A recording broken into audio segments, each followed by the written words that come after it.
Hey, on Mission Church, this is Andrew with the Reach Company. In this tutorial video, I am going to show you how to set up your dashboard from this login page, and I'm going to walk you through some of the areas on the dashboard that you'll need to know to work with your site. Obviously, first we type in our username, email address, and click Login.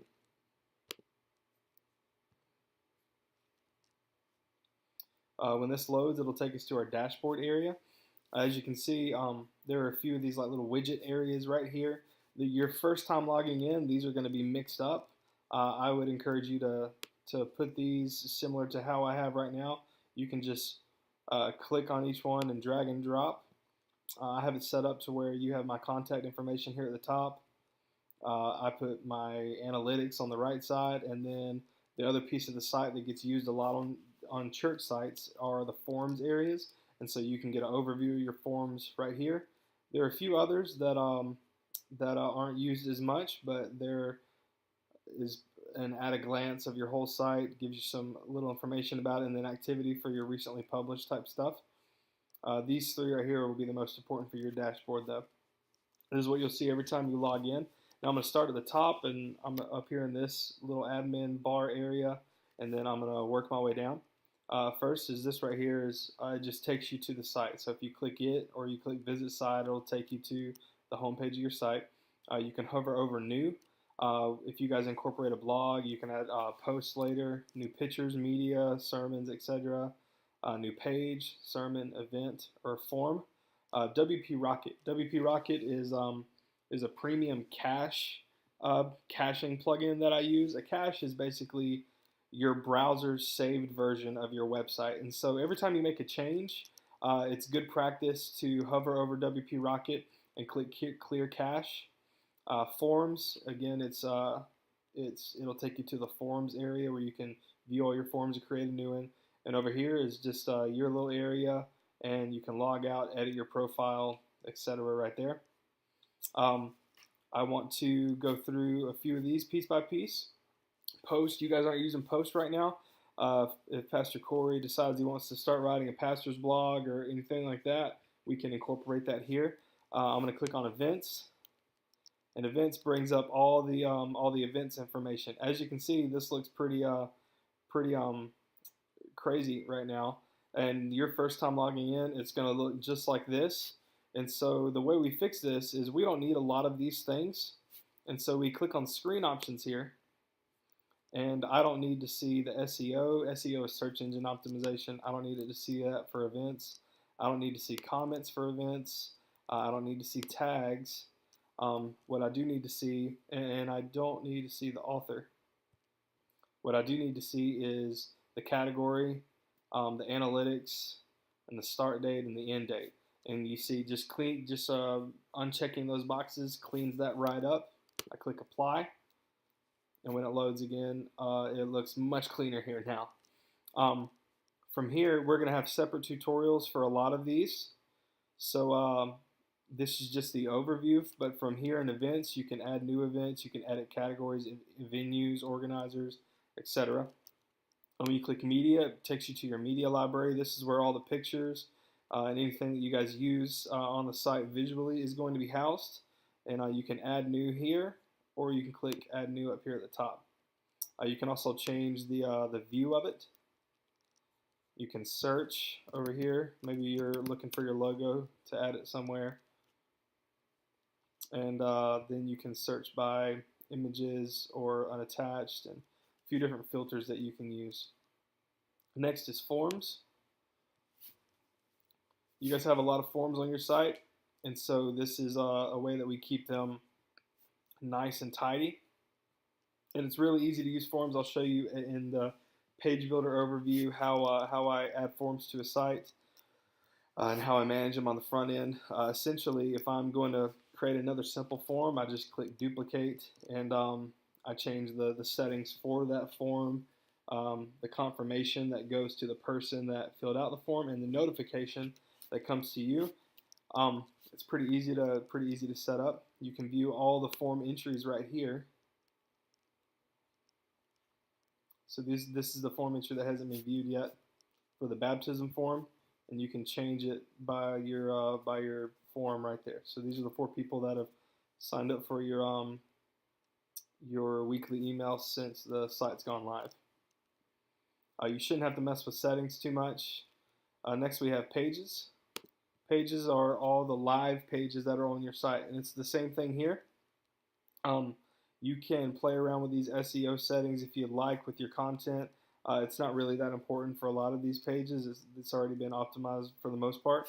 So I'm going to take SEO out of mine, and I'm just going to click apply there. And as you can see, there's a hierarchy to pages too. So a good example right here is the Get Involved. Get Involved is like a placeholder page for your menu. Then you have the ministries, and under ministries you have groups, kids, prayer, students. Then you have next steps, and under next steps is get baptized, intro class, mission, serve on a team. And you can see that from the 1 hyphen here and the 2 hyphens right here that they're underneath each other. And you can add a new page if you want to. After we go through the page builder tutorial, you'll feel confident in adding a new page if you'd like. Next, we're going to go to sermons. And again, there's going to be another tutorial video on adding sermons. So this is just the overview of everything. Most of these are pretty self-explanatory, and you can add them all from when you add a new sermon. Here you can take out any of these as well with the screen options here. You can take out views. I want to take out comments too, and I'm going to apply that. If you guys want to add topics later on, you can for better filtering for your sermons. Here is appearance. You shouldn't have to do too much in this. This is more of what I do since this is a custom site. But if you click customize, it'll take you to the front end where there's some options for you to play around with. I'll show you that in a minute. And menus takes you to the menus that are available on your site. So this is your main menu right here. I have a lot of CSS, which is a kind of code attached to some of these. So it'd be best probably if you guys sent me a request before jumping into this and moving things around, because it would probably look wonky if you did it like that. As you notice, your menu on the front end, there's like different colors and font weights and indentions, and things move around when you hover over them. So that's a pretty custom menu, and it's set up to stay that way. But if you need to make changes, just send in a support request and we'll make it happen. Users, so here is where the users on your site are listed. That's me right there. I have a role for on mission admin, and so any of you guys that if you need to add a new user for someone that's beginning to do media stuff on your website, you just click add new. Your username required. I just usually make that the first and last name with no spaces. It's easy to remember. Email, obviously this is self-explanatory.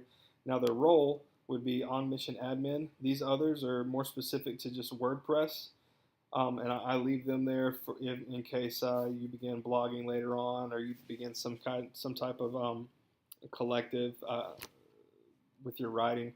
But just select on mission admin and add new user, and you can show the password here, and then if this box is ticked right here, it automatically sends a new user an email about the account. Settings, you shouldn't have to do much here. This is more me too. You shouldn't have to touch anything here. And then SEO. SEO is search engine optimization, and most of this is set up for you guys already. I don't think you should have to do anything here, but you can click here if you decide to change something like your custom homepage description. So when someone shares a link of your homepage and the little text that comes up with the link, this is what they see. If someone finds the page on Google, this is what shows instead of just the welcome home thing that doesn't provide any real context for your site.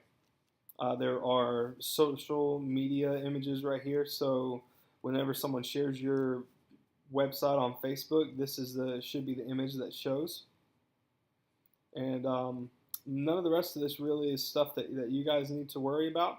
But if you have some media savvy guys on your team that want to tweak this even better for you guys, I've made it available and it's right here.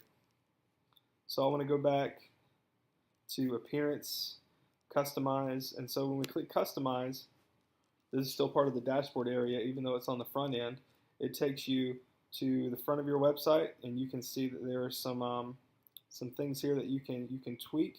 Shouldn't have to do much with any of this. Most of it's already been done for you guys. But I want you to know that it's available in here. For example, like site identity is your site title, and then your tagline, and then I have this favicon right here. You'll see it in the address bar at the top when you're looking at your own browser. There's a kind of screenshot of it right there. Yeah, so that's what this looks like. Again, you shouldn't have to mess with any of this. And of course, I'm available to help you if you feel like you need to change something there. And that is your WordPress dashboard in a nutshell.